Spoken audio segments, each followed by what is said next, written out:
Morning, coast and countryside people. It's just past the equinox now in September, and it's time to clear the tomatoes away. I think you can see that one I started on has got a split in it and a bit of mould on it, and there's still a few ripening, but it's not really worth hanging on any longer.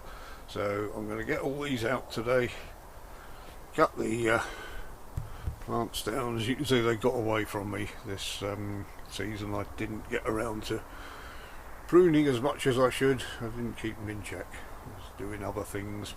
So I'm going to clear all this away and divide them into ones that are ripe, ones that will probably ripen, and ones that might not ripen at all. So I can put the last tray separate.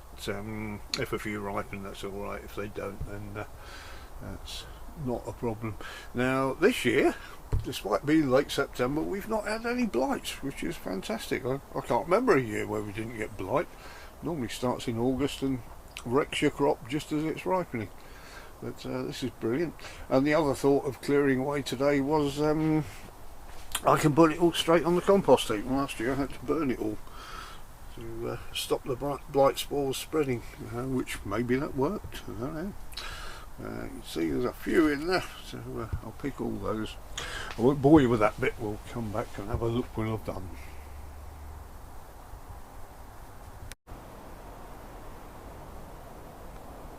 Okay, so this is the same tunnel later on in the day. Blimey, that took a bit of clearing. Normally, if I've had the blight, I just pull all the tomato plants out, rake everything up and put it on the bonfire, but this year, because there was no blight, I had to go through everything and take all the decent tomatoes off, so it took a while. Just thought I'd save this one as one of the plants, just to show you the root structure. They put out shallow roots. These aren't deep roots, but that there's a good 3 or 4 foot long there, so he was looking for water and obviously wasn't getting enough where he was. So put his tendrils out to find some. And the tomatoes, I had to go and get some bigger boxes. The green ones, some of those will ripen, some won't, but all the rest down here, these will ripen. And I put these ones separately. These are the Manx Marvel tomatoes, which normally I'll grow outside, but I didn't get around to putting them outside this year. I just stuck a couple in the tunnel. You can't buy this one in the shops. It's a heritage variety that was bred for growing outside in the Isle of Man, so it's quite a tough little one. It's a later cropper, so what I should have done was I say later, it takes longer to crop than the other one, so I should have started the plants off earlier. I'll do that next year. I'll save the seed from them. But as I say, I'll put these somewhere warm, some will ripen, and then we'll just put the rest on the compost heap if they don't do it. What I need to do now is clean the tunnel out properly, make sure there's no bits of tomato plants left in that's going to harbour diseases over winter, and then quick as I can, once I've cleaned it up, get some winter crops in here, because it's well, the weather's on the change now and I need to get things growing in here, so we're making the maximum use of the tunnel over winter.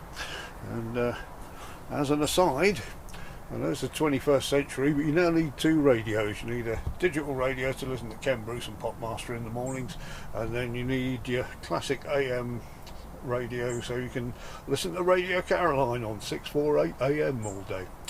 So yeah, you know where to tune to now. Okay, we'll come back in a minute, when, or probably tomorrow now, when I've sorted the tunnel out.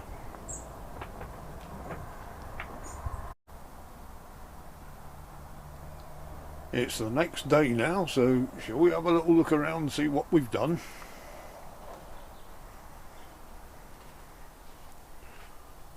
It looks a bit different without the tomatoes in. Shall we start down here? This is the pepper plant that was here before. You can see behind there a couple of decent peppers coming, one small one, but don't know if that will make anything.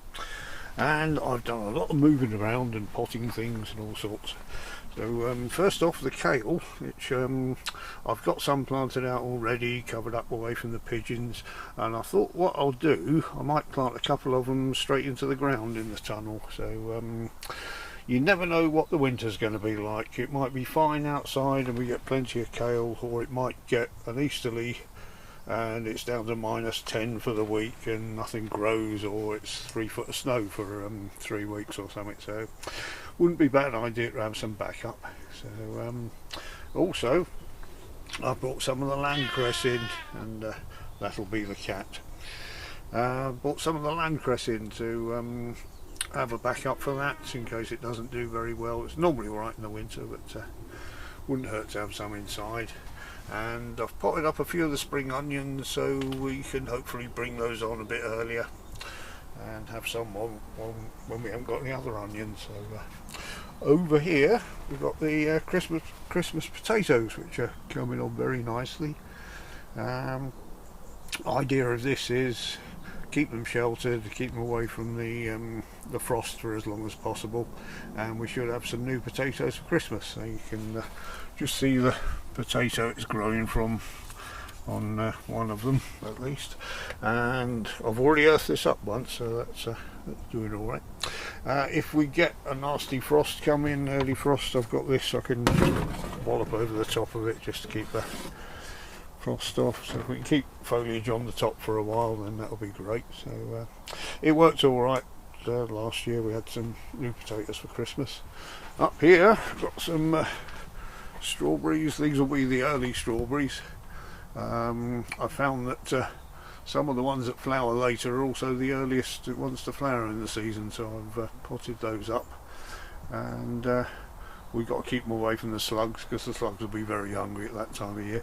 Oh, talking of slugs, when I cleared the tomatoes out yesterday, I came in here last night expecting to find a few, and I found absolutely tons of them, probably 40 to 50 very large slugs. So I've got these little bowls, which is why the cat's getting annoyed, with some hedgehog biscuits in, and I'm going to put these out tonight when I've shut the door and see if we can round up the last of the slugs.